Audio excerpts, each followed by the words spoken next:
আসসালামু আলাইকুম, শুভ সকাল। বেগুনের কি অবস্থা, কেন আছেন আপনারা? বেগুন আশা করি তো বেগুন ভালো আছেন। আলহামদুলিল্লাহ আমিও ভালো আছি।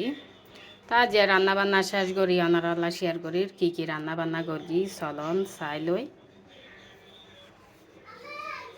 আমি আসলে একটু চেষ্টা করি তাড়াতাড়ি রান্না বান্না করি শেষ করি বেলায়, যেহেতু বাচ্চারা স্কুলে যান পরে আর 12টার আগত দিয়ে রান্না বান্না শেষ করে দিই।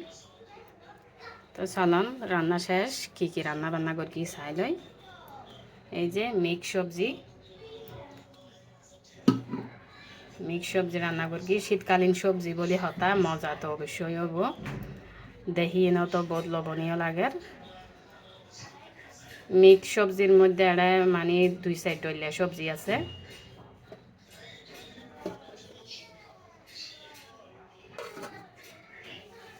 এরপরে রান্না করি এই যে মাছ রান্না করলাম, টমেটো ধনিয়া পাতা দিই, লাল মরিচের গুঁড়ি দিই।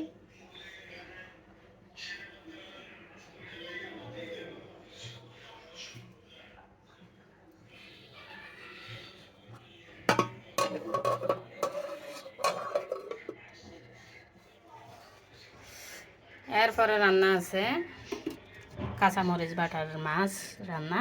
এই যে আজিয়া মাছ আর সবজি রান্না করি। হন মাংস রান্না নকরি, যেহেতু বাচ্চাল মাংস খায়, মানে আজিয়া মাছই খাবাইও মাছ চেষ্টা করি সপ্তাহে 1-2 দিন মাছ খাবাইবার।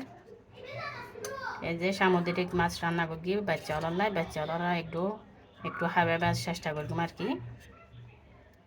আর যদিও না খাই মানে বেশি খাইতে না চাই তাহলে তো ডিম আছে, ডিম অপশনাল আর কি, ডিমে ভাজি দিম তাহলে যে বই। মাংস রান্না করলে অবশ্যই মাংসই বেহে গো, মাছ আর দৈত্য নয়, যার হারানো মাংস রান্নাই ন করি আই।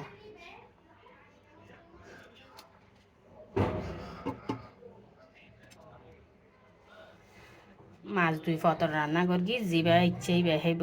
আর সবজি তো আছে, আর ভাত রান্না করি রাইস কুকারত।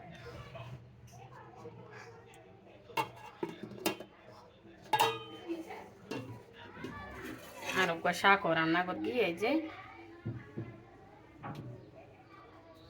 শাক রান্না করলাম ডাল দিয়ে না। এই শাক হিবে একটু জোল করে রান্না করলে বহুত বেশি ভালো লাগে মসুরির ডাল দিয়ে। যে বাচ্চাগুলোর একটু শাক খাওয়াইবার চেষ্টা করবো আর কি, শাক আর মাছ।